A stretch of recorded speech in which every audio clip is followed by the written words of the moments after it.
көп жағдайда ата-аналардың сұрағы болады. Балам ақшаны көп сұрайды, балам маған көңіл бөлмейді, балам мені құрметтемейді, оған тек ақша болса болды, оған тек қыдырса болды деген сөздерді көп айтады. Және әрине бұл ата-ананың уайымы, ата-ананың осылай қам жегені ол орынды нәрсе. Себебі Құранда Алла тағала айтады: "Астағфирулла, иннама амуалукум ва ауладукум фитнатун". Сендерге берілген дүние мүлік, бала шаға сендер үшін сынақ дейді. Алла тағаланың бергені барлығы сынақ. Соның ішінде баланың сынағы бізге дүниеде ең ауыр тиетін нәрсе. Баламызды осындай деңгейге әкелу, баламыз бізді тек қана дүниемен, айлығымызбен құрметтейтін деңгейге жеткізу кейде ата-аналардың өзінен болады.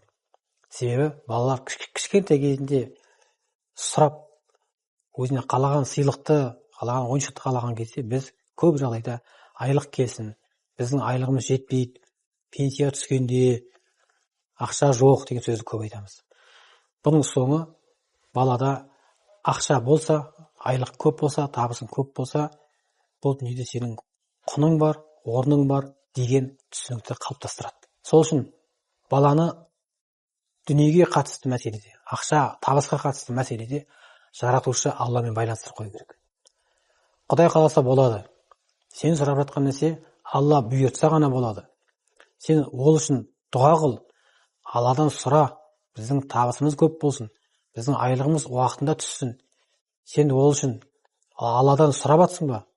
Оның иесінің барлығы Алла тағала, Алладан келетін нығмет деп нығметтің иесімен баланы байланыстырып қоюымыз керек. Хазіреті Әли радиаллаху анху айтқан сөз бар: балаларыңызды өздеріңіз болмайтын күндер үшін тәрбиелеңіздер.